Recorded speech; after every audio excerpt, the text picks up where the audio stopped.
time for convening has arrived, and I want to welcome everyone to this evening's series of meetings. We have two. We have a work session, and then we'll have our regular session immediately following.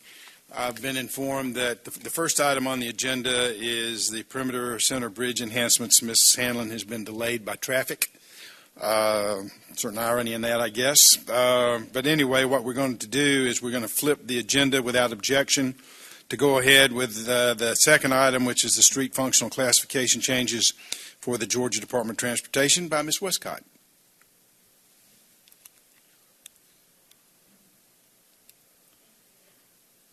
Everybody hear me? There we go. Thank you. And good evening, Mayor and Council.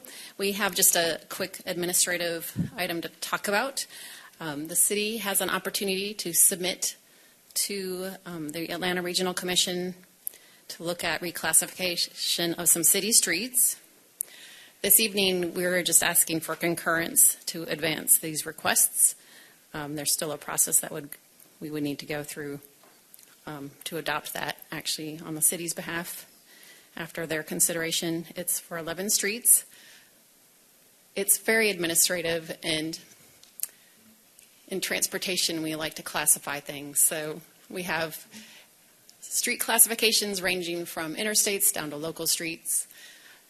The city's current adopted map was actually adopted on April 20th of 2010, and that's still the city's roadway classification map that we use. So just in terms of why do we classify, there's sort of a hierarchy of streets again. So at the highest level, interstates, we have very little access that we provide that with the most mobility, with the most volume. At the other end is our local streets. So some examples of local streets in Sandy Springs, Ison, Clay Drive, Lisa Lane. Right in the middle, kind of providing a balance of both access and mobility, is Pitts, Dalrymple, Northland. And arterial streets, we all know Roswell Road, Abernathy, Hammond. So we have the most volume, the most traffic. Some of them, like Roswell Road, is also a truck route. So those are things we consider. So when we look at classification, we're thinking about that importance in the entire network for traveling vehicles, but also people traveling by foot or on bike or in a bus. With that said, the current classification map is a little bit different from our street framework that's in the development code. So the development code specifically has identified a street framework with the street types from A through F.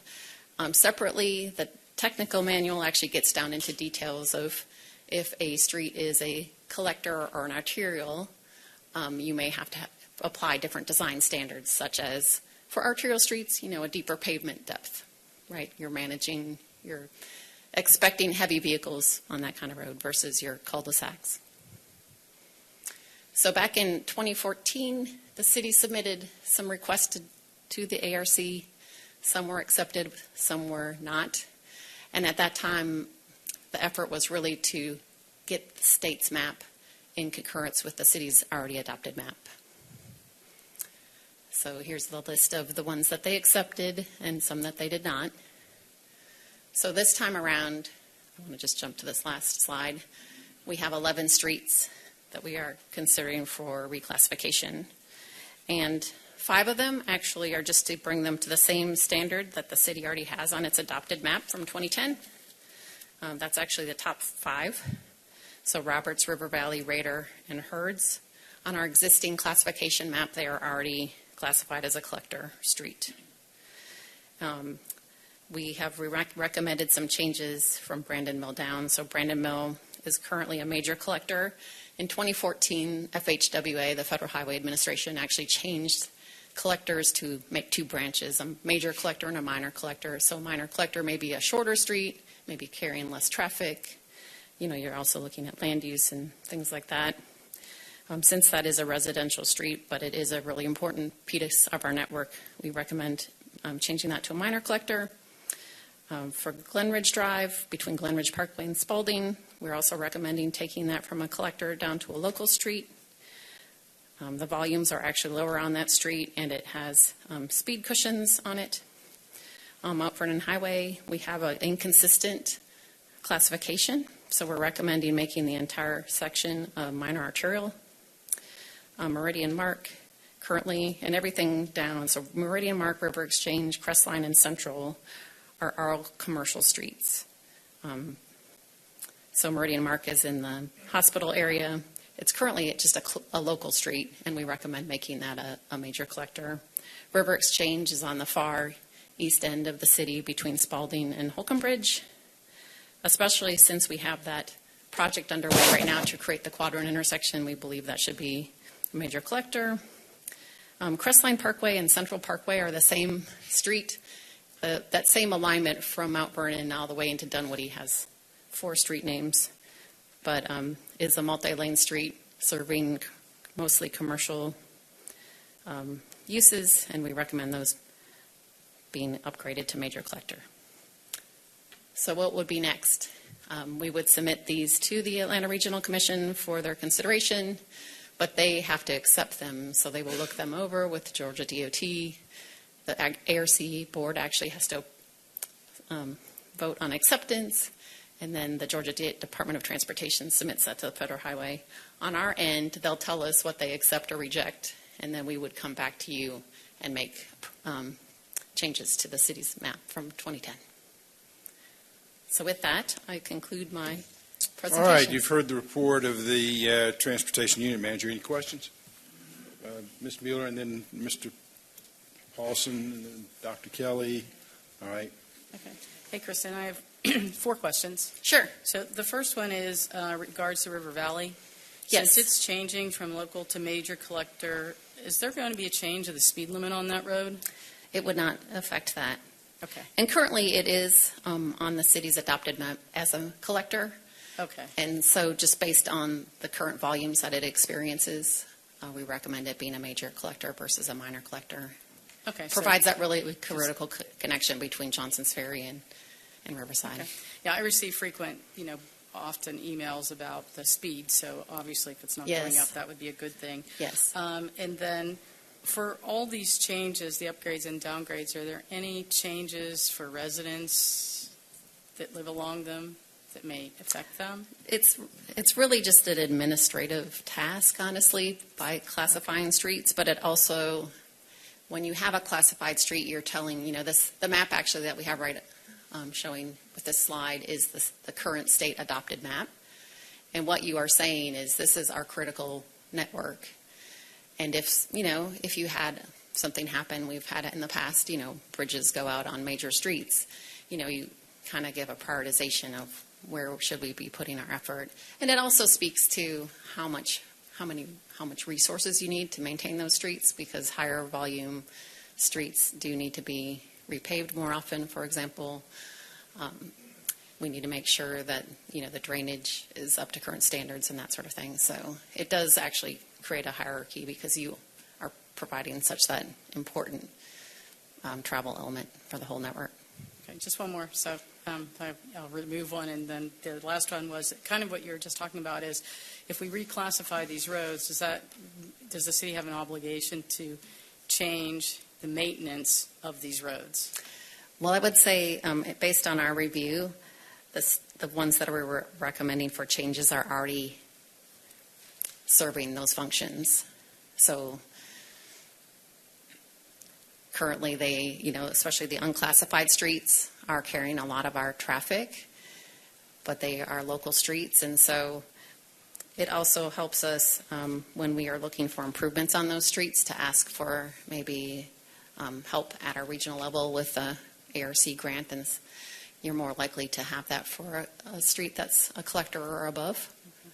So it makes it, you kind of open the possibility for greater eligibility for grants as well. Mr. Paulson. Thank you. Thank you, Ms. Westcott. So a couple of things. River Exchange, I Yes. get. Okay, with all the work that's being done in Gwinnett County, Yep. Holcomb Ridge Road, Spalding, et cetera, that's an obvious one. And hopefully we can improve that as we reclassify it so that it actually flows, because there's thousands of cars run down that street. There are. So I get that one. I'm not as convinced about Roberts Drive, and here's why. Roberts Drive, it's just nowhere near as busy as River Exchange, okay? And I can see from the Coke plant from, not the Coke plant, from Dunwoody Place to, let's say, the park, which encompasses a bunch of apartment complexes right in there. I can understand maybe that stretch being done. Do we have to classify the whole thing?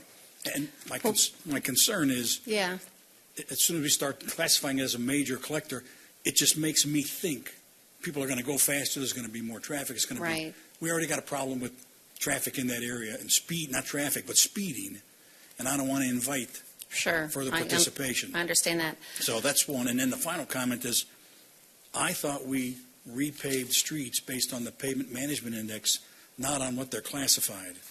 So That is correct, but okay. so if we were starting from scratch and building new streets that you're building anticipating higher volume, you're thinking about that pavement depth and things like that. that And ship if you has have to sailed. That's right, gone. and as Okay. if you actually had to do some major street rehabilitation, that would be the consideration at that time as well, right? So, but truly the streets that we're looking at, we've looked at the volumes, the context, the adjacent land use, what it is serving, how important is that street to the network, and that's really where we're making our recommendations from. And Roberts is And classified Roberts- the same level as River Exchange, which is It is, and 10,000 that's cars been a on day. so we have about 8,000 vehicles on Roberts Drive, is what our data has said. And for River Valley, did you mention River Valley? No, River Exchange. Oh, River Exchange. That's also similar. Well, when they Yeah. finish the improvement, It will be more, it's well, gonna go because way they're up. removing the left turns from Spalding at Holcomb Bridge, that will actually increase the volumes on River Exchange for sure. Yeah. But one of the critical network things to consider about Roberts Drive, just that whole segment from Roswell Road back to Dunwoody Place. So you're connecting between two major roads, and it's the only street that does that. No, you can and- take Roswell and take Dunwoody Place. It's actually shorter Well, no, I to mean, get but there. for the people that live there, and it's a critical connection under 400. So that's another consideration. So when you look at classification, streets The fact like that it's Raider under Drive, 400 means something? well, because that is one of the few crossings you have of 400.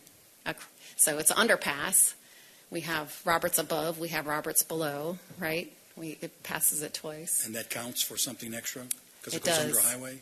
It does, because it's that bridge, to have that maintenance of that, it serves that critical connection. If that bridge went out over 400, for example, or if something happened with the underpass, that would be very harmful for the people traveling in that area.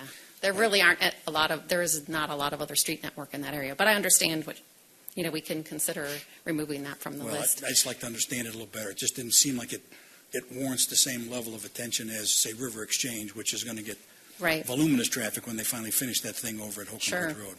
And thank you. Yeah, you're welcome. Dr. Kelly? Thank you. I think part of my question was touched upon, but specifically, when we talk about litter pickup or street sweeping or grass cutting, those plans are based on classification. And it's, right, the street Okay. network, I mean, I'm in transportation, but the field services has a map already that and some of these, they're overlapped, but then it's not a one-to-one, Yeah, right? because I'd be curious as to, is there any difference between a local and a major collector in how we treat the grass cutting or the street sweeping? I'm going to have to defer to Marty on that one. Just out of curiosity. Yeah. And also, do we have and I'm sure we do, but do we have a GIS tool that could allow, there's a particular stretch of road I'm curious about, not on this list, Oh, okay. but I don't know, there's something about So it. the classification map, because it does have implications in our codes, in Mhm. different places of our codes, and it's referred to, it is available on the city's GIS. It's a layer that anybody is a can- layer? Mhm. Okay. The And it's existing called- adopted map from 2010. All right, and the layer is called classification. I mean, Yeah, is it roadway that- classification. or something like that? Yep. Okay. All right, and I'll touch base with the team about my maintenance question. All right, sorry Thank about Yep. that. Thank you. Anybody over here? All right, Mr. Paulson. Question. Sure. Back to Roberts Drive, okay, Yes. Roberts Road. Why did ARC not accept the recommendation the first time? What was their rationale? And I didn't talk to them. Yeah, right. Okay, but I'm We just actually curious. never got great feedback the first time around 10 years ago on why they didn't accept some streets. So I think on earlier maps it actually was classified on a GDOT map, and then I don't know if something had changed somewhere along the way. It had been removed, but when the city adopted the map in 2010, it did adopt Roberts Drive as a collector street. As a major collector. Well, that distinction between major collector and minor collector came about in 2014. So the city's map is 2010, Oh, okay. and that's the one that's on the books. We tried to get the state to match the city's map in 2014. And this time around, we thought maybe we should resubmit some of those for reconsideration, and they might reject them again. We don't know. And then we had some others that we feel we should probably add to the network because of their importance to our network and the kind of land use they serve. Mr. Paulson, since I'm on the board of ARC, I think I can explain it. We look at our map in isolation. They look at our map as part of the total region, and they want all roads that serve a single purpose or similar purpose to be classified similarly across the region. So that's more than likely what the reason for the rejection was. I have a question, Ms. Westcott. I mean, once every 3 years we have a major snowstorm around here, and we treat our arterials and major collectors. What impact will this have on our winter preparedness and treatment regimen? Well, I think that's something that the city needs to review, right? What is the importance of these streets to the traveling public, and how many people are served, and what are the critical places that we need to serve along them? So I think you have to consider all of that. Well, I am. That's why I'm asking the question. What does it do to us? We'll have to review this against our Tier 1 and 2 map. All right. I'm not sure that it actually changes it, but we can check. All right, because we treat certain type roads, certain classification. Right. of Well, roads. the road map isn't a 1-to-1 right now with the arterials and collectors either. So that salt and treatment map, there was a specific map created for snow and ice removal. Marty wants to speak to that. Yeah. Mayor, specifically to the snow route, roadway classification and traffic volumes are absolutely a part of the equation. But through experience, et cetera, we also use the concept of emergency response capabilities and ensuring that we link to vital emergency. So fire stations have a priority as well on the snow routes so that we ensure emergency response vehicles in and out, et cetera. Hospitals, again, with not necessarily, although your roadway classifications are fairly high around the medical district because of the emphasis on being able to access emergency medical services, et cetera. Those also carry a premium as we consider priority routes within the snow and ice treatment plan that we. So it's not your anticipation that this reclassification is going to have any impact on the roads that we. It's more so a recognition of where our traffic volumes are. Those things we do try to address within the snow and ice plan. Among other things we address, and again, back to emergency response capability and being able to tie things together so that emergency services can get to the neighborhoods, those streets that aren't treated as part of the plan. Okay, thank you. Anybody else? All right, thank you very much. I see Ms. Hanlon has arrived. So we'll go on, and the next item will be the Perimeter Center Bridge Enhancements Design Updates. Thank you, Mayor. Good evening, Mayor and Council. My name is Ann Hanlon. I'm with the Perimeter Community Improvement Districts. Thank you so much for your time here tonight. We really appreciate it. I'm coming here tonight with some of my colleagues, Ted Reinhardt from the CID, and our design consultant team, Eric Bosman and Winston Mitchell with Kimley Horn. And we're coming to give you an update on the bridge enhancements projects that we've been working on the last couple of years. I was here almost a year ago to give you an update on this. And I hope what you see tonight is that we've incorporated your feedback. When I was here last time, I asked for your feedback on some of the design elements. We did the same thing with the City Council from the City of Dunwoody, and we have worked to incorporate all of those comments, and we want to go through that with you tonight. I'll ask Winston if you'd like to come up. Before you do, I'll just mention this has evolved since we started talking about this a couple of years ago. This has evolved a bit. When we first started this effort, the CID was looking at 11 structures that were within the CID boundary that were along 400 and 285, obviously both in Fulton County and DeKalb County and Sandy Springs and in Dunwoody. We have now weaned that down. So we've gone from 11 structures. Now we're only looking at 6 structures. 4 of those are in the city of Sandy Springs, and the other 2 are in DeKalb County, in Dunwoody, and a little bit in the city of Brookhaven. So what we're going to show you tonight is those 4 structures that would be within the city of Sandy Springs. And look forward to getting your feedback. We'll be taking that back to our board of directors in November. And our board still has to decide whether or not they want to proceed with this. After getting feedback from the councils and from GDOT and getting final cost estimates, that's a decision that the Fulton PCID board hopefully will be making in February or March of next year. Thank you. Winston, can I hand it over to you? All right, thank you. I'm Winston Mitchell. Very much appreciate the opportunity to be here. See if I can figure this thing out. So last time we were here, you all did ask us to incorporate a few changes to make these bridges a little bit more cohesive with some of the other bridges that y'all are already building in the city. And so our hope is that things are a little bit more aligned with what's already been going in. So as Ann mentioned, there are 4 bridges that are within the city of Sandy Springs. So there's a little bit of a complicated process that we're going through with getting this rolled into GDOT's MMIP program. So the way that works is any bridge that they are physically impacting and touching, they will allow to be incorporated in this project. And any bridge that they are not actually constructing on as part of this process will have to go through an encroachment permit, more of their standard process as a separate project, which may open opportunities up for those to actually get constructed first. So just one of those things that I wanted to point out as we go through this process. So you may remember that initially the way this was developed was more of a kit of parts approach. So the reason for that was, one, because some of these bridges are being replaced by GDOT.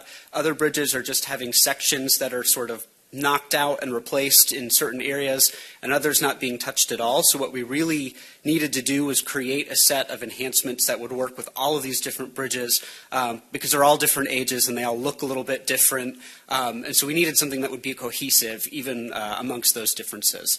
So some of the elements that we looked at were really the railings, the lighting, both incorporating the lighting into the railing as well as a standard light. So in lieu of the Cobra heads, more of the PCID standards that y'all have probably seen throughout the area, and incorporating some signage as well.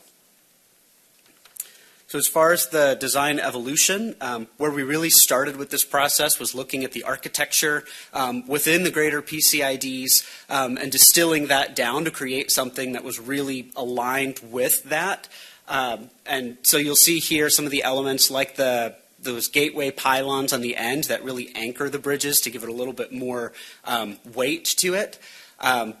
As we went through this process, as Ann said, we had sort of expanded to bridges. We've weaned that down a little bit as we've gone along and as we've looked at ways to incorporate changes to make them, again, a little bit more similar to what y'all have going in here.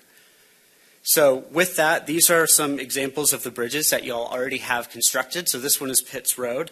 Some of the things that we looked at were the road name. That was not something that we originally had, so we've added that. We've incorporated the same paint scheme that y'all are using, so we have those colors. And the other thing that we heard loud and clear was that the city's logo or name needed to be incorporated in this to bring recognition to where this is. And so that's something that we're also bringing into the revised design guidelines. So this first picture is a little bit of an example of how that would start to look. So you'll see the city's logo is incorporated into the gateway element on the corner here, and then the paint scheme as it goes across the entirety of the bridge. So the other piece that we did change was GDOT asked, they did not particularly care for the complications that would come with having the smaller gateway pylons that were intermittently between the lanes, so like lined up with the barriers.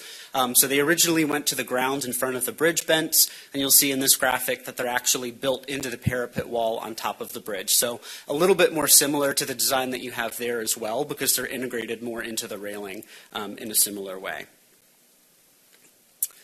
And this is just another example of what that may look like at night with some of the lighting elements that are integrated to bring some visual interest to the vertical elements in the bridge railing. So one thing I do want to point out is the conditions around many of these bridges will be changing tremendously as a lot of these elements get built as part of the top-end project. So Mount Vernon today is pretty open. You can see the whole bridge. When GDOT gets done with some of the overhead ramping and some of the exits, your view is going to be a lot more like the middle and bottom views, so during the daytime and at night. So that's why things look so different in these examples. But one thing I would point out is this still keeps the PCID standard lighting that you have here. Some of those do have to move because the railings are changing a little bit by knocking out the sections for the ramps. And then also integrating the roadway name and some of the pylons aligned with those bridge bents to create a little bit more of an anchor. Johnson Ferry Road. This bridge was initially, when we were looking at it, it had some of the lower traffic volumes, and so not every bridge was receiving every element. It was really based on sort of proximity to the edges of the district and really how large or substantial the road is. Johnson Ferry is one area where there may be some changes on GDOT's end in the future. We've heard that they could be realigning some of the entrances as they work through the tolling structure with the developer.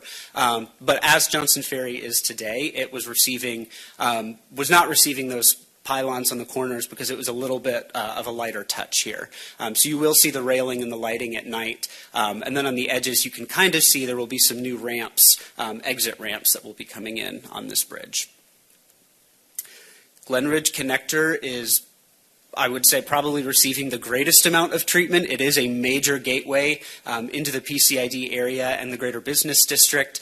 And you'll see here it's got the gateway pylons, it's got the elements integrated into the railing, it's got the full lighting, it's sort of got all of those pieces. It's really sort of the full application of the design in this area.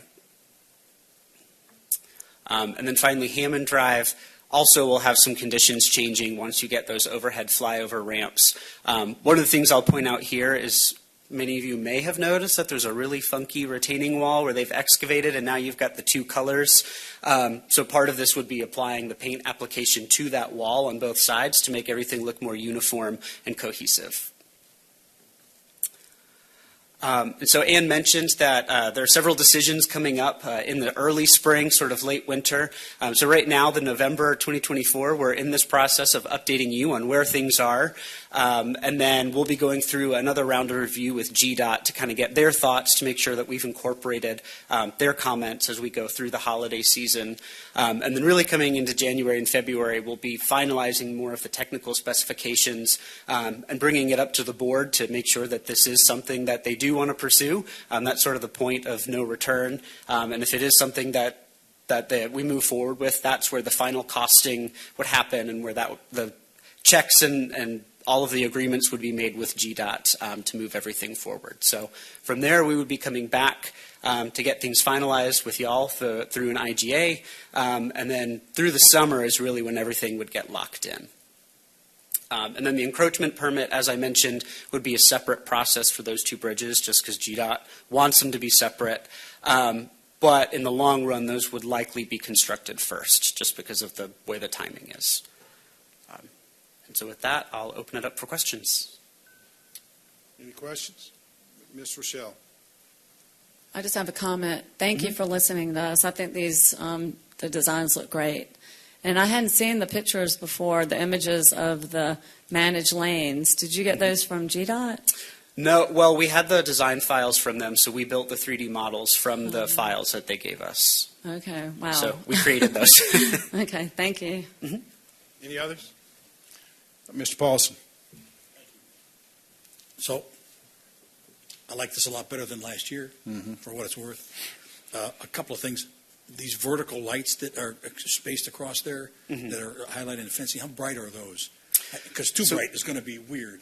Right. No. GDOT has very strong limits on how bright those can be. There would be more of an ambient glow. So Okay.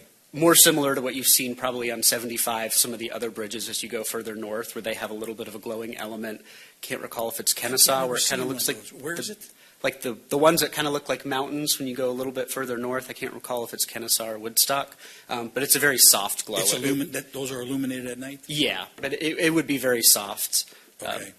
And then the other one is, how tall are these pylons that you have sticking on top of the two on the sides? Yeah, so from the roadway, they're about 18 to 22-ish feet, sort of in that range. Above the roadway. top of it? Yes. Above the roadway? Yes, but they're sitting, so they're not actually touching the deck. They're pulled back a little bit, so they're independent structures. In one of your pictures, they just look really tall, that's all. So I don't know how tall they're going to be. 18 feet seems like a lot, but anyway. All right, good, thank you. Anybody else? All right, thank you. We'll continue our collaboration and discussions, but big improvement. Thank you. Thank you. All right, that ends our Mayor work Paul, session. Yes. Can I address an item in the work session? Sure. Oh, I'm sorry. My bad. I mean, if you got something that was on the work session agenda, Council discussion items? okay, yeah. If you want to discuss something now, that's fine. Yeah, I thought I'd let you know earlier. Oh, yeah, I thought that was going to be under the regular, but go ahead if you wish to do it now. Whichever you prefer. It's your preference. Whichever. Well, let's do it now if we could. I wanted to bring up during our work session it's the time of year where the deer are out and we're getting reports from citizens from parts of the city about outsiders coming into the neighborhoods with crossbows and hunting. And we've taken up this topic a few times before. Continue to receive anecdotal stories of people that are alleged to be trespassing, stories of arrows being found on private property where they were not invited, folks trailing shot deer across private property where they're not invited, dead carcasses, and the like. And I know we've been down this road before, but I want to re-elevate the topic for our review and really want to just offer a three-pronged approach that we can consider at further meetings, and I just want to get it out there. That we increase public awareness of the issue and that the public be encouraged to phone in 911. Even though there is preemption of our ability to regulate hunting activities, there are still nonetheless requirements as it relates to licensure, no trespassing, permission from private property owners, and you can't do it on public lands. But citizens do need to be encouraged to call 911 and that will serve another goal of really getting some data beyond just anecdotal discussion, but getting some data, the nature of the issue. The second thing I would also work with the neighborhoods, and Rhonda, hopefully this could be an issue that we could work with the Council of Neighborhoods. The second thing is that we enforce existing laws to the fullest extent, that we as a body encourage zero tolerance by the PD with trespassing that is called in and that can be documented, and that folks that do not have the proper license or they do not have the permission be charged with trespassing and any other violations that may incur. And then lastly, that we look at legal options to increase penalties under either existing ordinances. And I know there's some question about, well, there's not question, Dan, trespassing is not a municipal ordinance, it's a state law, so those penalties are under state law. But, I haven't done a thorough review of the code, but if there are enhanced penalties for violations, whatever they may be, I think it's safe to say that separating the issue of deer population from outsiders coming and hunting, I think is important. I think the vast majority of citizens in our community would, while they might favor hunting under the right circumstances, that's neither here nor there, don't favor it in our neighborhoods. It seems to be the wrong activity for this area, and yet DNR has a statewide rule on it. And then lastly, along those lines of legal, is to really take a closer look at the experience of Roswell, which adopted an ordinance requiring the permitting of discharge of weapons. I think they have tried to tailor it where it's not focused on hunting, but it's discharge of weapons.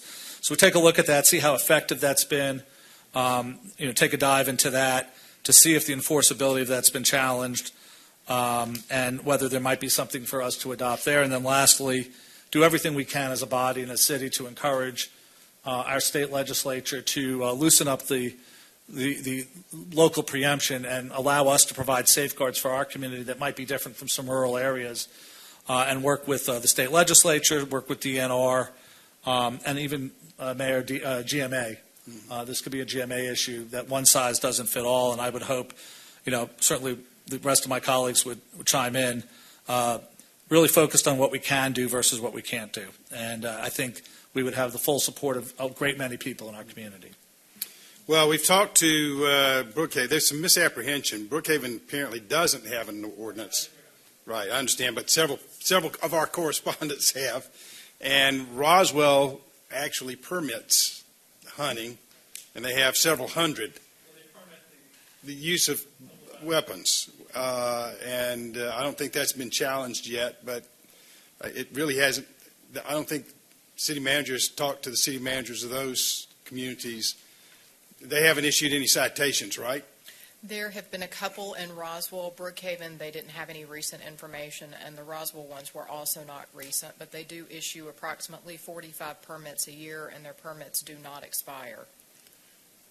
Okay. So they're actually going through the process of permitting people to Yes. to discharge weapons.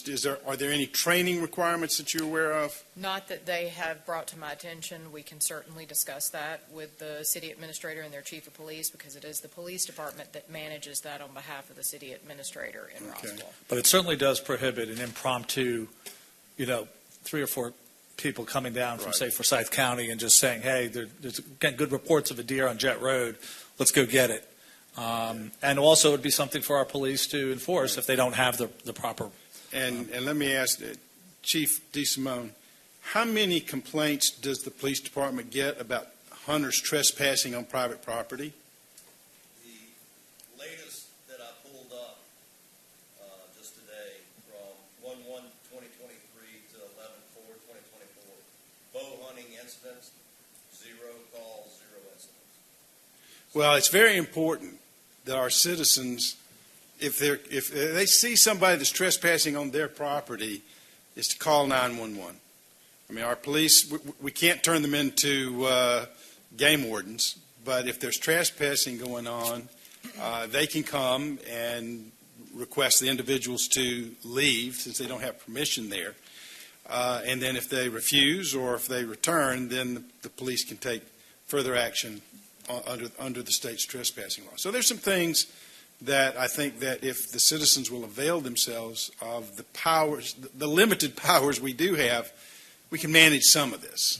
Yeah, and I would encourage citizens to call. I want to maybe encourage citizens, whether they're here or elsewhere, who say they've called, because I've heard reports of calls coming in, Chief. It just depends how they're maybe reported or documented, but I've got some reports of calls going in where police have responded. So I'd like to clarify that discrepancy. Okay, we can look at 911 and see, but I think that's what the chief had checked. So we'll re-examine that, because we need data right now. I mean, I get the emotion behind it, and I've tried to respond to as many people as possible to explain the limited role that we do have, but to the extent that we can manage, particularly private property rights. People have the right to prevent people from coming onto their property for whatever reason. So we can take some steps in that direction. Anything else? Okay. We'll close the work session. I would like to call this meeting of the Sandy Springs City Council to order for Tuesday, November the 5th, 2024. Will the city clerk please make the announcements and call the roll? Good evening, Mayor and Council. First, I would just like to remind those in attendance to please silence all cell phones and other electronic devices at this time. Individuals who would like to provide public comment at a city council meeting are required to complete and submit a public comment card in advance of the meetings. Those public comment cards are available online at the chamber entrance. Those providing public comment may be allotted up to 3 minutes to speak on their single chosen topic. As I call roll, please confirm your attendance. Mayor Rusty Paul. Present. Councilmember John Paulson. Here. Councilmember Melody Kelly. Here. Councilmember Melissa Mueller. Here. Councilmember Jody Rochelle. Councilmember Tibby DeGiulio. Councilmember Andy Bauman. Please join me in the Pledge of Allegiance. I pledge allegiance to the flag of the United States of America and to the republic for which it stands, one nation, under God, indivisible, with liberty and justice for all. Madam Clerk, have we received any public comment cards? Yes, we've received 3 public comment cards. Okay. The first is from Bill Griffith, who will be followed by Rhonda Smith. Mr. Griffith, welcome back.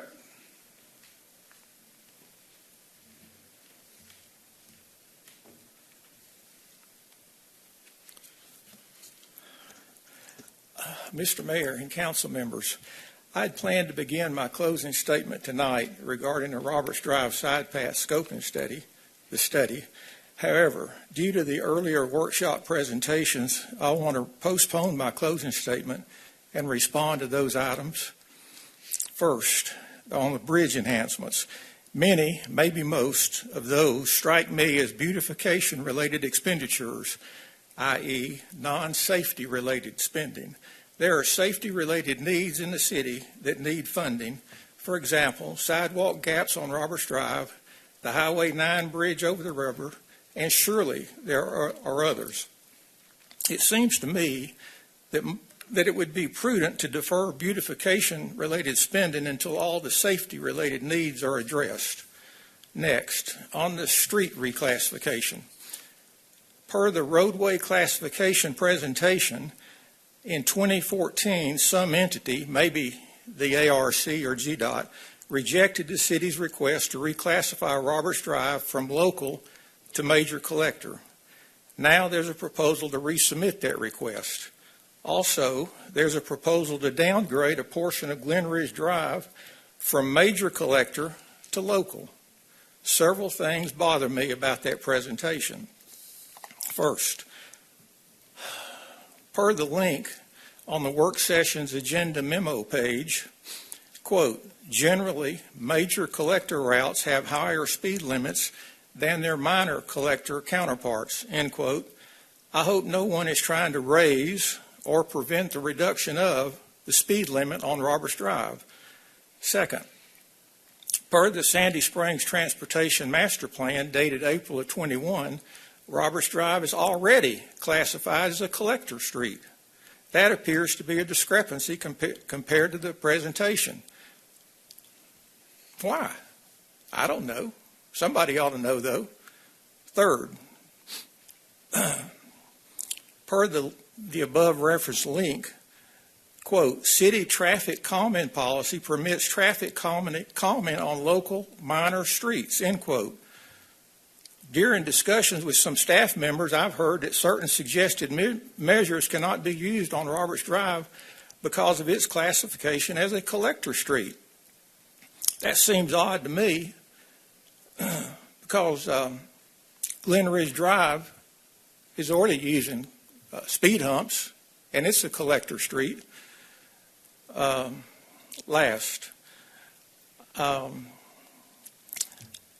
Well, I don't know whether Glen Ridge Drive has less traffic than Roberts Drive to justify a downgrade.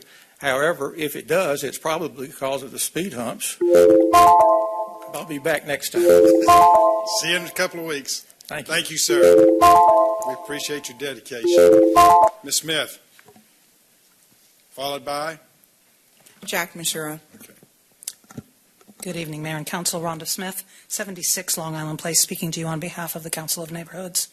In reviewing the presentation documentation for the requested changes to roadway classifications, I am reminded of 2 important things. One is the outreach I've received and next-door post seen from many River Valley residents and Amber Ridge neighborhood residents regarding the safety concerns they feel are ever present and continue to be evident on River Valley Road. Excessive speeding, light running at Colwood Way, and wrecks all occur on the regular on River Valley. In addition, as has been presented previously from this podium by Mr. Griffith, there are similar conditions on Roberts Drive. As well, since we are presently discussing at length and in depth the Roberts Drive side path concept in the scoping study, I'm inclined to ask you to consider removing any request to change either of these roadway classifications until it could be completely understood by the public, and possibly by you, what these changing classifications may mean to the future conditions on these two roadways, and opportunities to increase safety on both of these roadways, as Mr. Griffith suggested and recommended. While these are part of our critical network of roadways, as Kristen mentioned, classifying River Valley and Roberts Drive in the same street type as other major collectors may not ultimately be in the best interest of those who travel these roadways. And in light of present streetscape and natural environments that exist on the roadways, I would ask if these classifications truly fit with these conditions. Conditions, I would argue, should remain into the future as they represent the green character of Sandy Springs. These residential corridors, characterized and identified in the 2017 comp plan discussions as those that represent the tree-lined residential estate aesthetic and feel that we identified should be maintained into the future through tree canopy preservation on residential lots. If there is any jeopardy of impacting and changing these conditions through instruments of change, as granted by the ARC, we should, as Councilman Paulson pointed out, consider only reclassifying a portion of Roberts Drive. The Roberts Drive side path, in its current form, does stand to impact these conditions as seen in the current Phase 2 side path concept. Regardless of the car volume on Roberts, regardless of the car volume on Roberts, the current context of the adjacent land uses from 400 west to Roswell Road is residential estate look and feel. The access by additional vehicles to 400 on Roberts should be discouraged rather than encouraged to maintain the current look, feel, and context for the quality of life of Roberts Drive residents. Thank you for your time. Thank you, Ms. Smith. Mr. Mazura.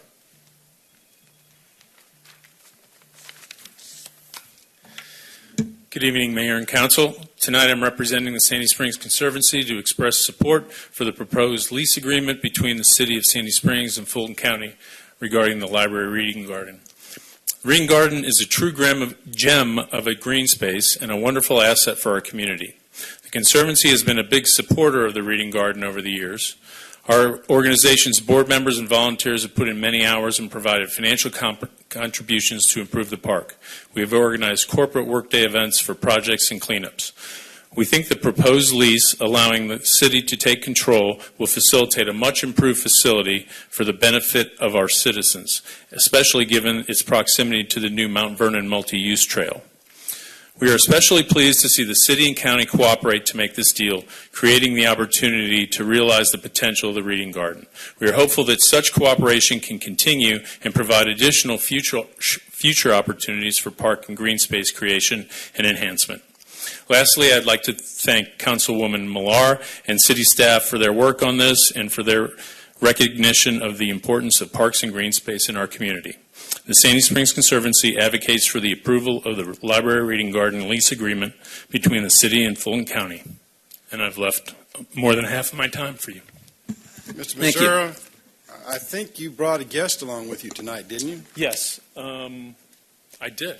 Would you like to introduce her? I'd love to introduce my mother, Elaine Mashura, visiting here from Chicago, and is attending her first City of Sandy Springs Council meeting. Welcome. Thank you. Thank you.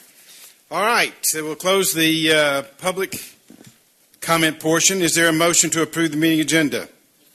Mr. DiGiulio. I move approval of the meeting agenda for Tuesday, November 5th, 2024. Mr. DiGiulio moves approval of the meeting agenda. Is there a second? Motion by Mr. DiGiulio, second by Mr. Paulson to approve the meeting agenda. Is there any discussion? Hearing none, we'll call the question. The question is on approval of the meeting agenda. All in favor of the motion say aye. Aye. Opposed, no. The meeting agenda is approved. Is there a motion to approve the consent agenda? Ms. Rochelle. I move that we approve the consent agenda for Tuesday, November 5th. We have a motion by Ms. Rochelle to approve the consent agenda. Is there a second? Second. Been moved by Ms. Rochelle, seconded by Ms. Mueller to approve the consent agenda. Is there any discussion? Hearing none, we'll call the question. The question's on approval of the consent agenda. All in favor of the motion say aye. Aye. Opposed, no. The consent agenda is approved. Moving to the first item, will the clerk please read the item? Yep. Under public hearings, we're looking at agenda item number 2024-274. This is consideration of a resolution to authorize the city manager and the city attorney to negotiate an agreement with Asbury Automotive Group, Inc. pursuant to the Sandy Springs Economic Development Incentive Policy, and to authorize the city manager to execute the same. This is presented by Director of Economic Development, Chris Burnett. Mr. Burnett.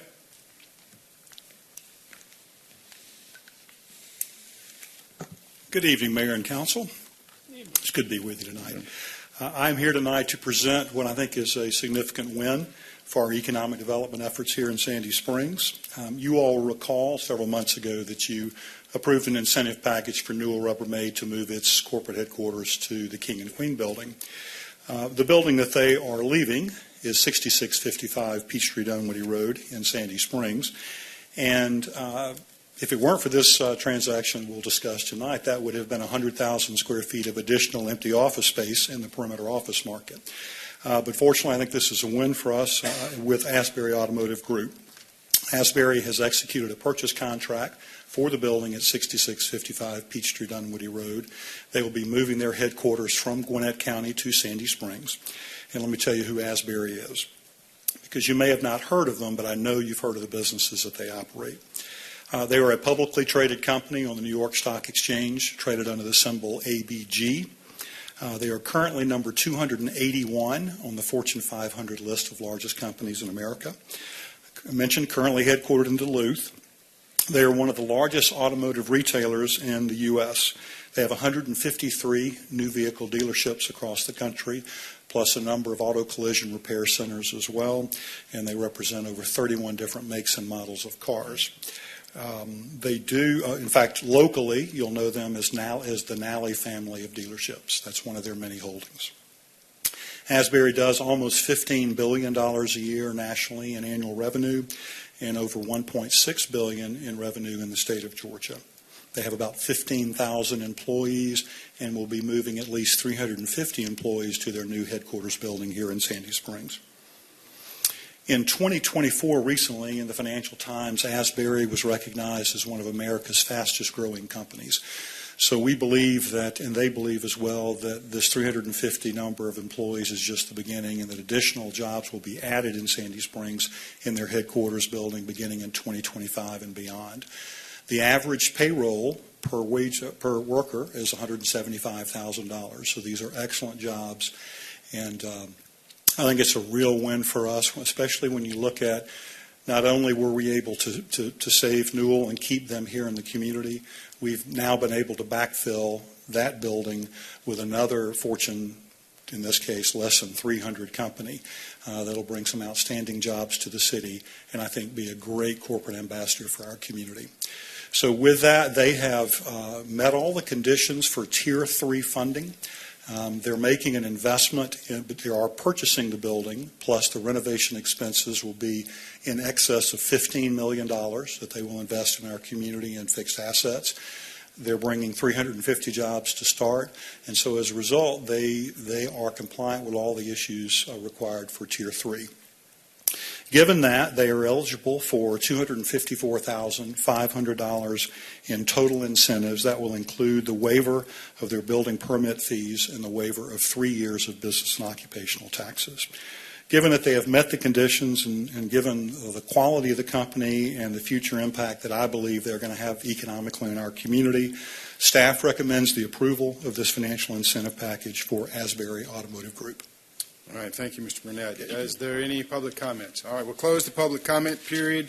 You've heard the Director of Economic Development. What's the desire of council? Mayor Paul. Ms. Rochelle. I am excited to approve Agenda Item 2024-274, a resolution to authorize the city manager and the city attorney to negotiate an agreement with Asbury Automotive Group, Inc., pursuant to the Sandy Springs Economic Development Incentive Policy, and authorize the city manager to execute the same. We have a motion by Ms. Rochelle. Is there a second? Second. Been moved by Ms. Rochelle, seconded by Ms. Mueller, that we approve Agenda Item 2024-274, a resolution authorizing the city manager and the city attorney to negotiate agreement with the Asbury Automotive Group.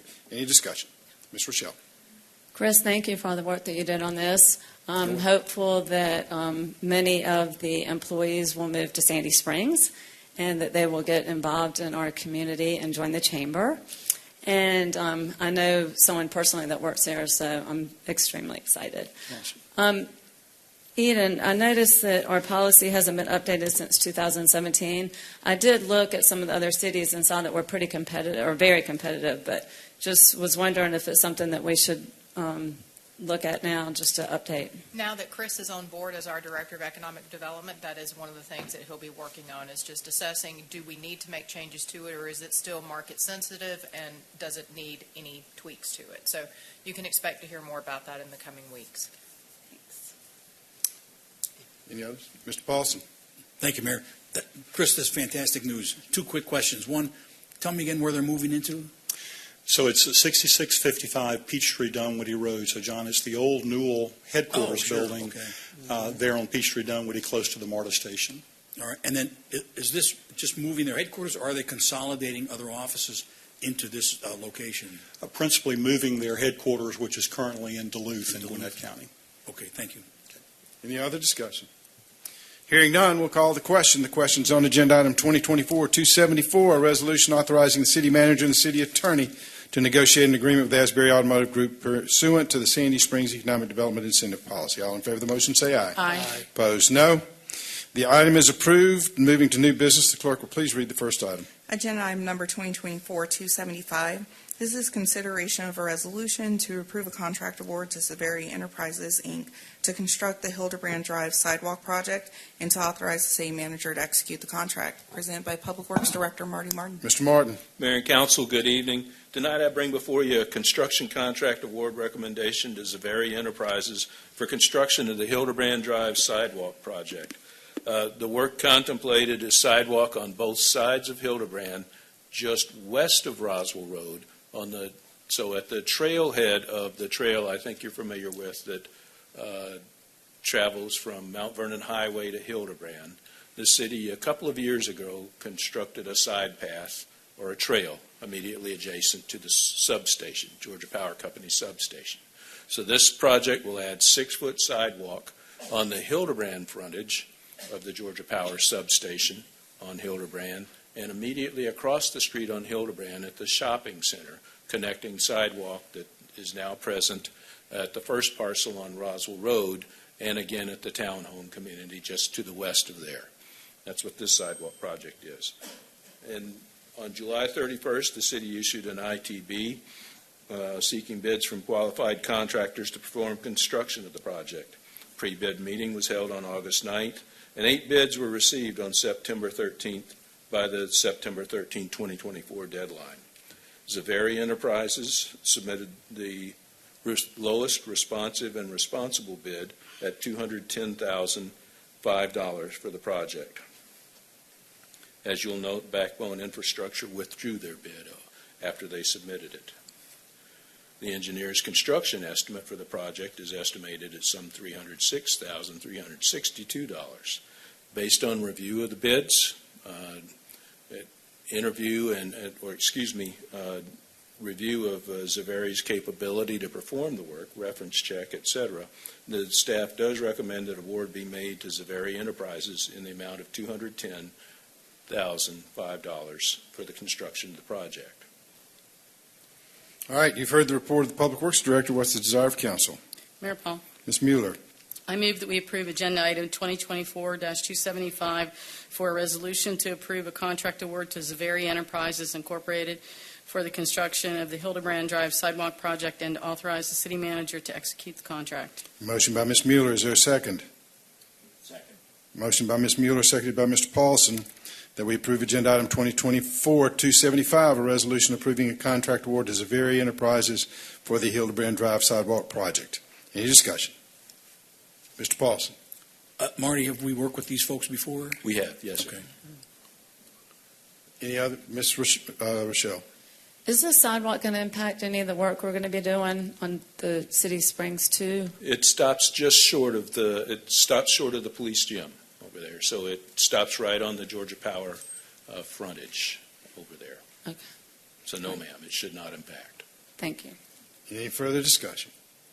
Hearing none, we'll call the question. The question's on agenda item 2024-275, a resolution approving contract award to Zaveri Enterprises for the Hildebrand Drive sidewalk project. All in favor of the motion, say aye. Aye. Opposed, no. The item is approved. The clerk will please read the next item.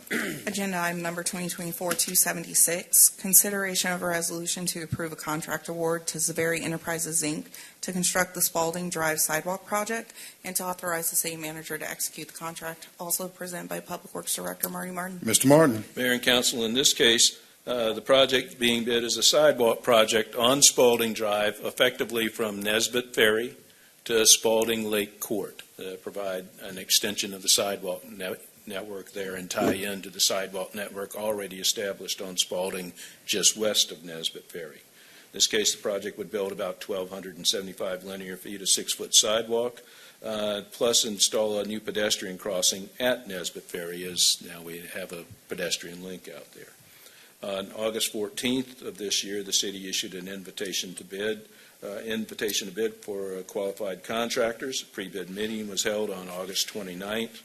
Of the 4 bids received, the apparent low, responsive, and responsible bidder was Zaveri Enterprises in the amount of $248,131 compared to all other bidders. The engineer's cost estimate for this work was $320,486.93. There are sufficient funds within the T-SPLOST program, sidewalk program specifically, to fund this contract award. So with that, we recommend award to you. You've heard the report of the Public Works Director. What's the desire of council? Mayor Paul. Mr. Paulson. I move approval of agenda item 2024-276, resolution to approve a contract award to Zaveri Enterprise to construct the Spalding Drive Sidewalk Project and authorize city manager to execute same. Motion by Mr. Paulson. Is there a second? I'll second. Motion by Mr. Paulson, seconded by Dr. Kelly, that we approve agenda item 2024-276, a resolution approving contract award to Zaveri Enterprises to construct the Spalding Drive Sidewalk Project. Any discussion? Mayor Paul. Mr. Paulson. Thank you. Marty, this is fantastic. These folks out in that area need this and want it for a long time, so I'm glad it's going forward. By the way, do we have to take any right-of-way as part of these sidewalk projects, this one or the last one? I have the resident expert in the room. 1 second here. Okay. So, Wesley, Bill, go ahead.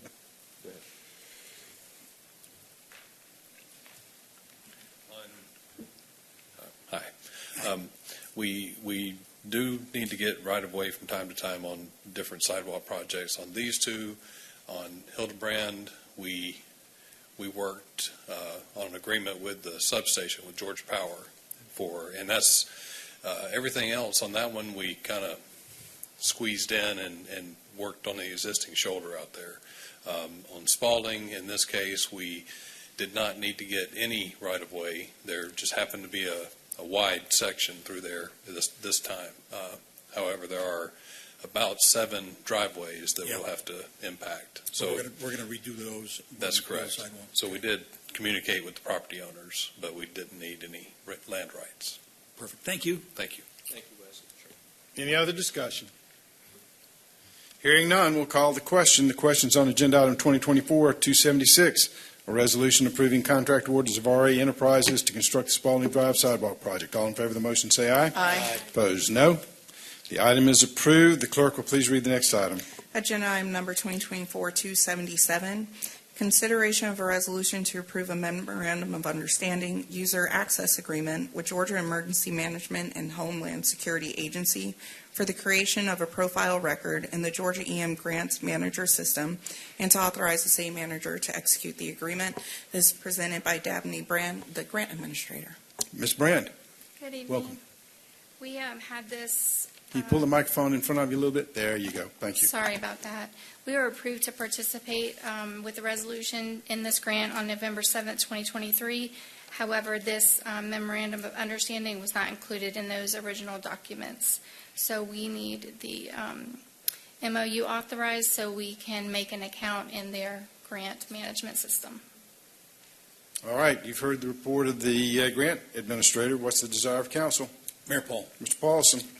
I move approval of agenda item 2024-277, resolution to approve a memorandum of understanding user access agreement with Georgia EMS and Homeland Security for the creation of a profile record of the Georgia EM Grants Manager System and authorize city manager to execute same. Motion by Mr. Paulson. Is there a second? Second. Motion by Mr. Paulson, seconded by Mr. Baumann, that we approve Agenda Item 2024-277, approving a memorandum of understanding and user access agreement with the Georgia Emergency Management and Homeland Security Agency for the creation of a profile record in the Georgia EM Grants Manager System. Any discussion? Mayor Paul, Mr. Paulson. does this in any way change what we've been doing under this grant? Does it put any more restrictions on us or anything like that? No, sir, it's just to allow us access to do the grant management and ask for reimbursement money. Fantastic, thank you. Yes, sir. Any other discussion?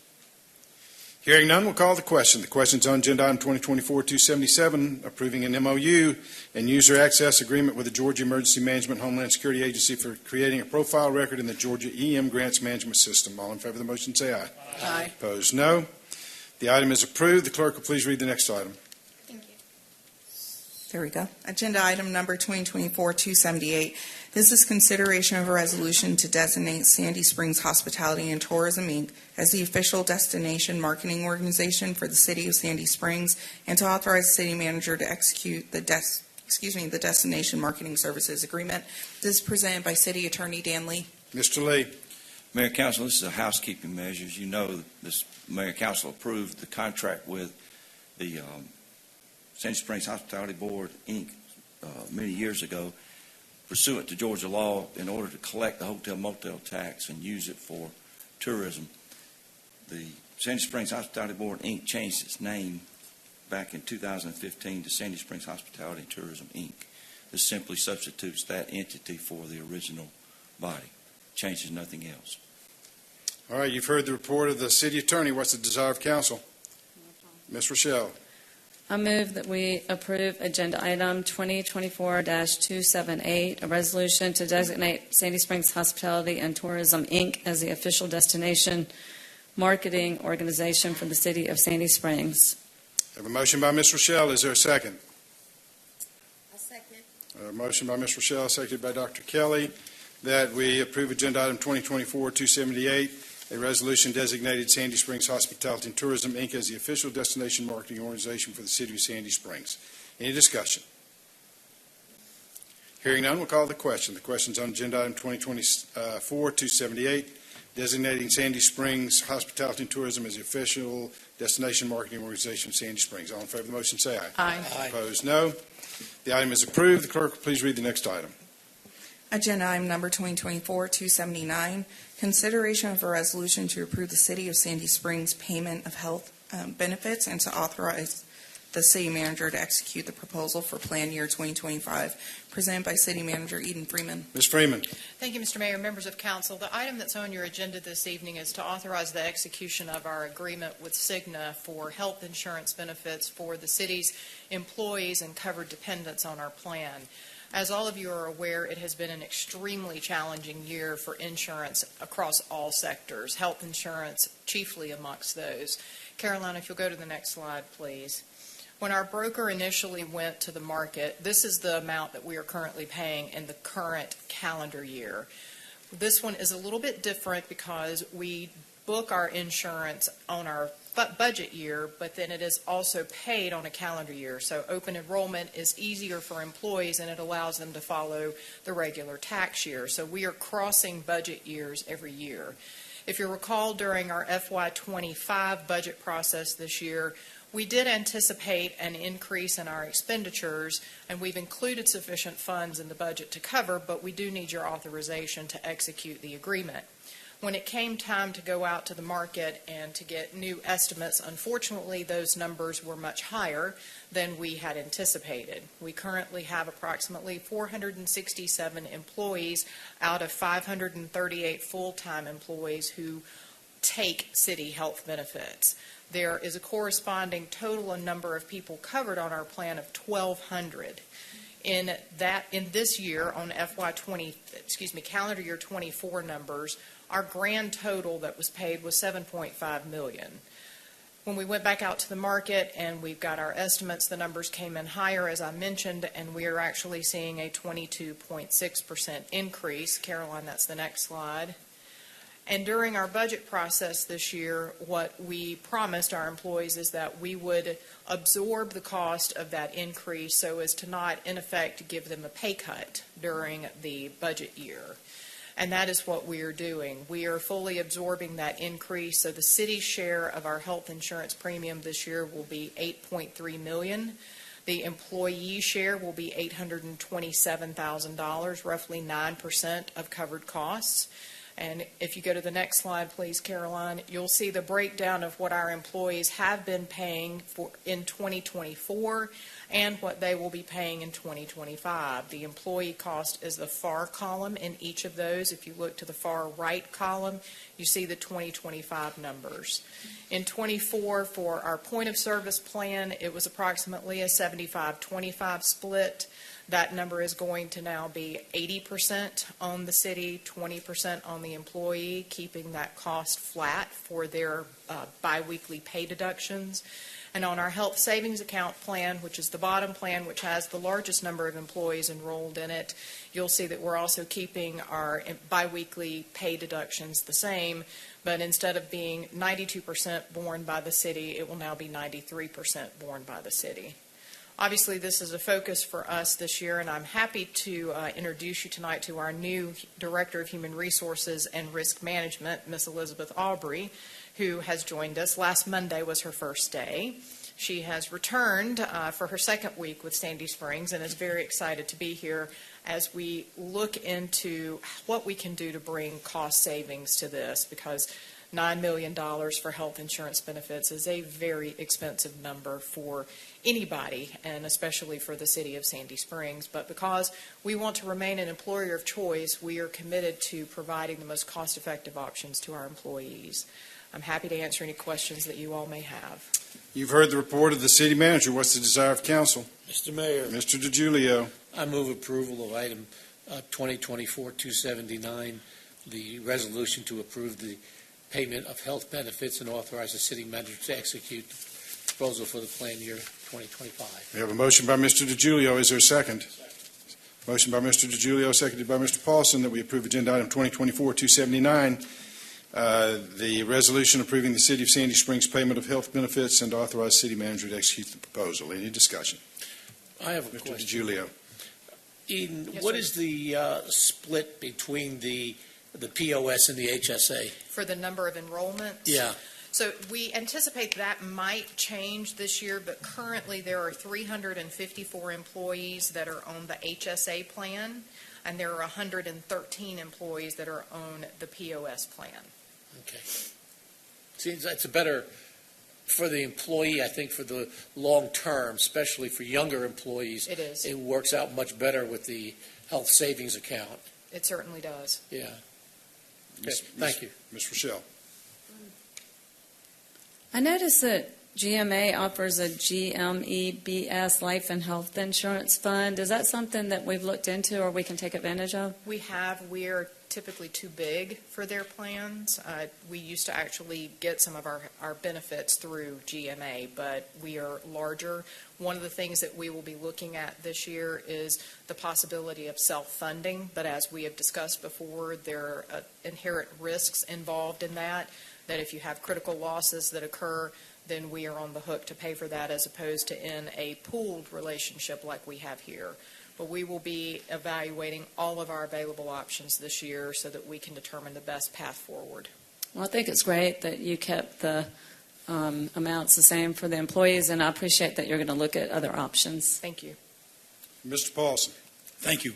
Real quick, Eden, I'm assuming we're not the only municipality that's running into this? No, sir. What have you heard talking to other folks? A neighboring municipality initially got a 78% increase in their premiums. Ours was negotiated down to the 22.6 that you see today. It was just a lot larger than what we had seen. And our prior 2 years were reasonable numbers. They were, I believe one year was 11%, and the year before that was, I think, 6%, but don't quote me on that one. So we're not alone in what we are seeing here. We're also going to be pushing more healthy lifestyle information out to our employees about making healthy choices with their food, their dietary habits, their exercise habits, all of the things to live healthier and to thrive. Any other discussion?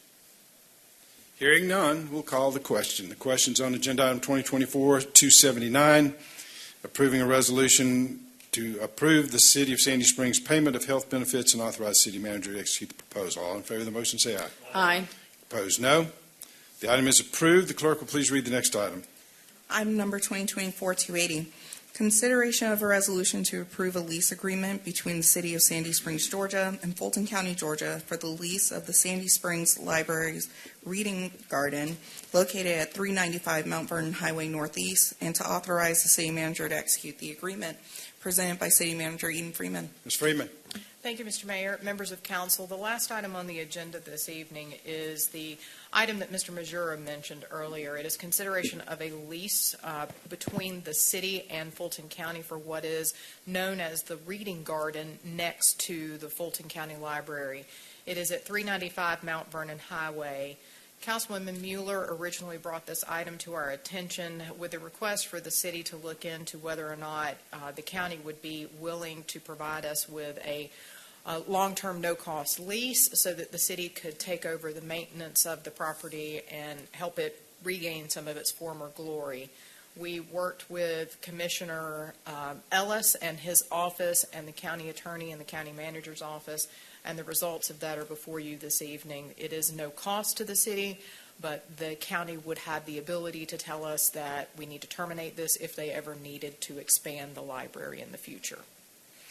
You've heard the report of the city manager. What's the desire of council? Mayor Paul, Ms. Mueller. I move that we approve agenda item 2024-280 for a resolution to approve a lease agreement between the City of Sandy Springs, Georgia and Fulton County, Georgia for the lease of the Sandy Springs Library's Reading Garden located at 395 Mount Vernon Highway Northeast, and to authorize the city manager to execute the agreement. We have a motion by Ms. Mueller. Is there a second? Motion by Ms. Mueller, seconded by Ms. Rochelle, that we approve agenda item 2024-280, a lease agreement between the City of Sandy Springs and Fulton County for the lease of the Sandy Springs Library's Reading Garden. Any discussion? Ms. Mueller. So thank you, Eden, for working on this with Fulton County, and also shout out to Bob Ellis, his office, and the the county attorney and the county manager. But I also want to acknowledge Laura Jones from our community who brought this to my attention. I think that this is going to be a lovely little pocket park that will be along the path that we're building, and it's going to be just a really nice little respite there. Okay. Any other discussion? All right, hearing none, we'll call the question. The question's on agenda item 2024-280, resolution approving a lease agreement between the City of Sandy Springs and Fulton County for the Sandy Springs Library Reading Garden. All in favor of the motion, say aye. Aye. Opposed, no.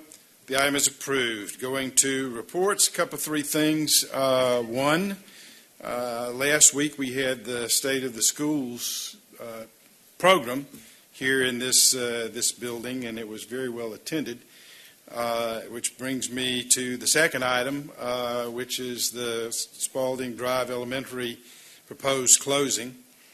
Mayor Holiday Ingram and I met with Dr. Looney, the superintendent, to discuss our concerns about not only Spalding Drive, but also Park Lane School in East Point.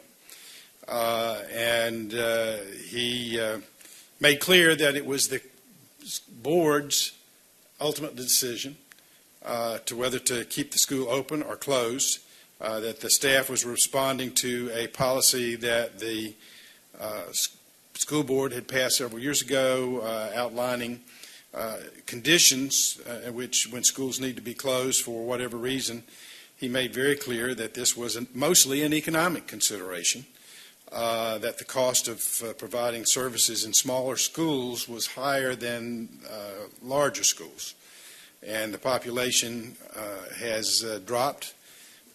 We urged him to use this as an opportunity to do some pilot programs to focus on some innovation, to using smaller classrooms, smaller schools for that purpose. There were no commitments made. It was more as you would in diplomatic service circles would be described as a frank conversation about the situation. And I think we both came away, all of us came away with a better understanding of the situations that each one faced. But the thing that concerns me most is these are elementary school kids. And these kids, they don't understand all the decisions that adults have to make. And this is very disruptive to young children. I mean, I understand the dollars and cents issues, but certain things transcend dollars and cents. And we need to take into consideration the emotional and psychological impact of these kinds of activities and decisions on our kids. And it's not only just affecting the Spalding Drive elementary population. This will ripple across a number of school populations in Sandy Springs. This is not just affecting the Spalding Drive area and the people who send their kids to that school. It has a ripple effect across the whole community as students will be displaced and reassigned to different schools. And we saw some of that in meetings last night as the school system begins to look at how they reapportion the student population that remains both within the Spalding Drive area as well as schools in the area to rebalance the school populations. We'll continue as the city, while the city has no direct authority to manage the school system or to tell them what to do. They're an independent body elected by the voters just as we are. But we do have the ability to express our opinions, and we're doing that.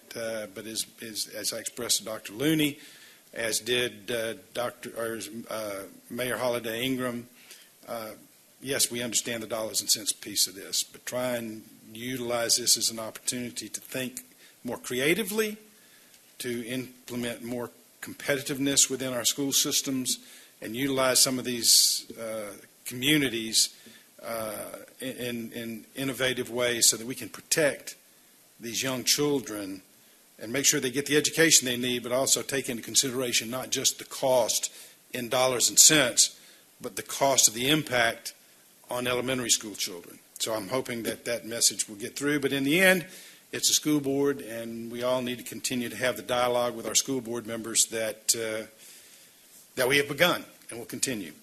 Next item, I attended a meeting of mayors this week with mayors ranging from Smyrna to Tucker to talk about the north end. As you know, they're building the managed lanes on the north end, and that part of that would be used for ultimately for bus rapid transit, connecting the Tucker area all the way to Smyrna. There was a little bit of surprise when we got the latest plans. We've all anticipated that as they would build these managed lanes on the north end, that they would be built in tandem. In other words, there would be a westbound lane and there would be an eastbound lane, and they would be built simultaneously. What we found out is the current plan is to build the westbound piece and defer the eastbound side to later, as much as 2 to 3 years later, so that we would have managed lanes going eastbound, but not the ability to return on an eastbound lane maybe for several years. The reason that was given is that the construction industry doesn't believe it has the capacity to build them in tandem. And so they've split the project up. It's already been split several times, as Marty and Public Works have been in a lot of meetings. And that came as a real surprise. We had not heard that we may have one westbound lane, but not the ability to use those lanes to get back to where people came from. So that's still in the process, but that's the current plan. And so it's and even worse, from just a community quality of life experience, not only will you have that disruption in the ability to be able to move east and west on the managed lanes that we'd anticipated we would have, it's going to extend the period of construction even further. So we're going to be under construction again, and this decision, I mean, you can't outstrip the capacity of the private sector to be able to build it. We understand that, but I would hope that there would be some other solutions rather than just building one lane in one direction and then deferring for an undetermined period of time at this point, the ability to go back in the other direction. So that was what we learned this week, and so we'll continue those dialogues. Last thing on my agenda, and I'm sure that Mr. Paulson and Mr. DiGiulio will have something to say about this. On Monday, we have our annual Veterans Day celebration here. We will be welcoming an old friend back to this facility. Colonel John McDonough will be the keynote speaker. He's very familiar to everybody in this room, and the original city manager of Sandy Springs. We worked with him very carefully for a long time. It's going to be great to be able to welcome him back as our keynote speaker for Veterans Day. And then after we have that ceremony, Mr. Paulson and Mr. DiGiulio are going to lead us across the street, and we're going to make some new dedications in Veterans Park, and I'll let them speak to that. And that's it for me. Mr. DiGiulio. Go first. Well, this is something we've been looking forward to for an awful long time, to have the dedication of these beautiful sculptures. We walked over there today to see them, and then believe me, they're extremely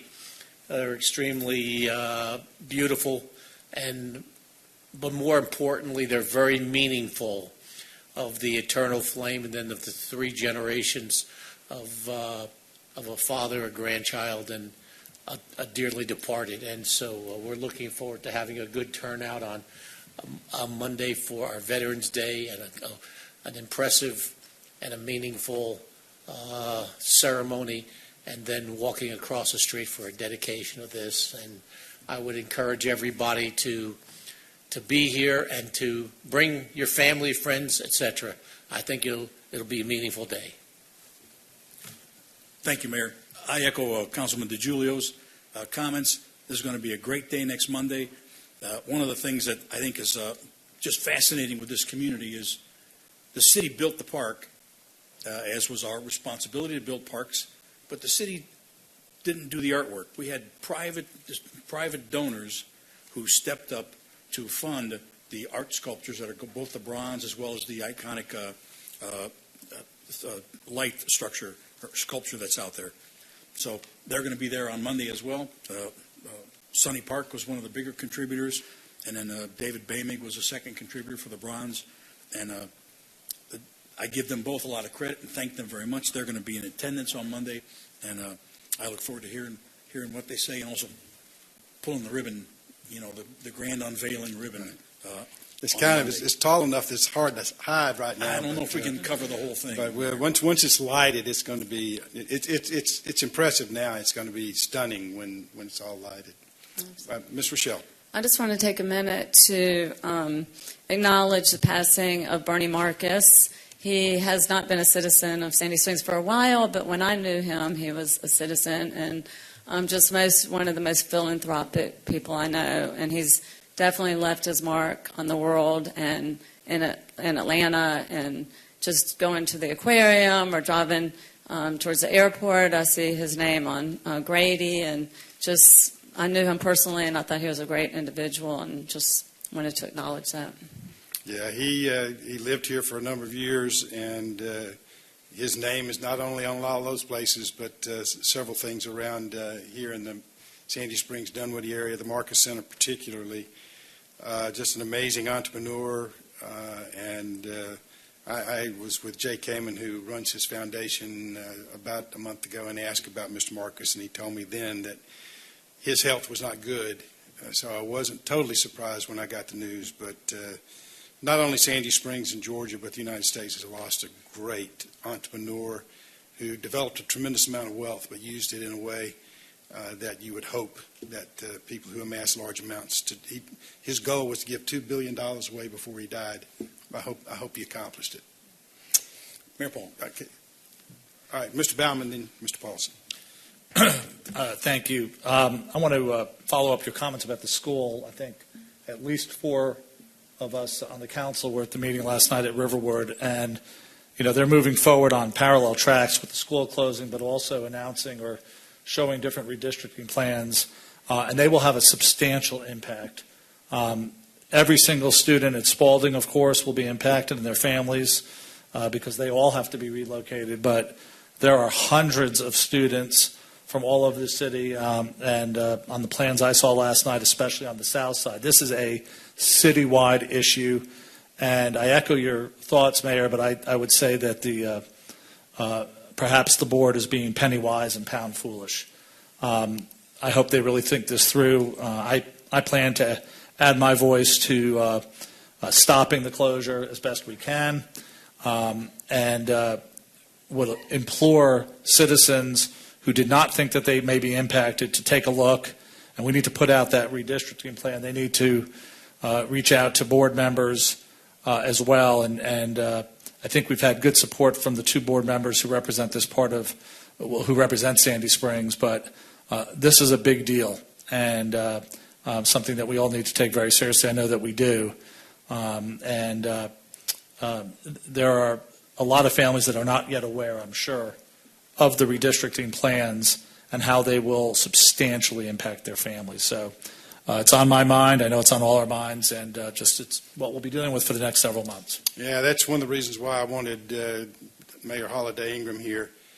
She's got a couple of board members down in her area whose support we're going to need. And by working together with East Point and Sandy Springs, and the good news is the mayor of Holiday Ingram and I have worked on a number of issues together. We have a good working relationship, and working together, hopefully we can have some influence on the board to take a second look at this. Mr. Paulson.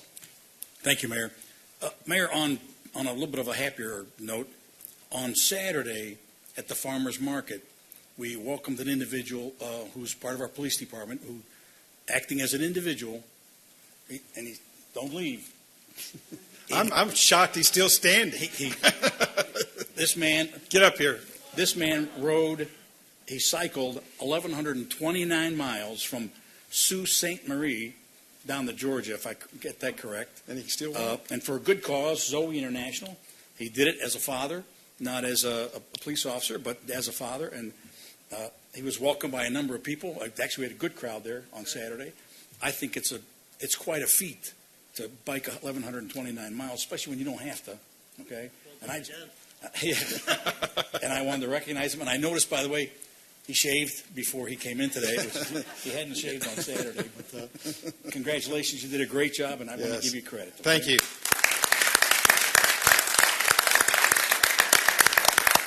I saw him standing back there, and I thought, man, he ought to be home resting. He needs a week just to recover. But Jansen, thank you for what you did and the example that you set for an awful lot of people, and it's greatly appreciated. Thank you. Anybody else? All right. That brings us to staff reports. Anything? All right. You've already introduced the new HR director, so welcome. She had a brief moment of cognitive dissonance the other day, but she came back. It was like she wanted to know if I was Dan Lee. I told her I was the taller, better-looking one of the two. Oh, my God. Well, welcome. I had, you've got to learn. If I'm not teasing you, I don't like you, so it's all right. We need an executive session for the purposes of real estate litigation. Mayor Paul. Mr. Paulson. I move that we suspend regular order and move into executive session. We have a motion by Mr. Paulson. Is there a second? Second. Motion by Mr. Paulson, seconded by Mr. DiGiulio, that we go into suspend regular order and go into regular session. Is there any discussion?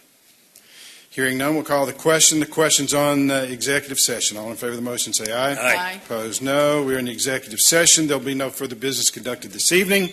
We'll simply return from executive session, return to regular order, and immediately adjourn. Thank you for your attention tonight.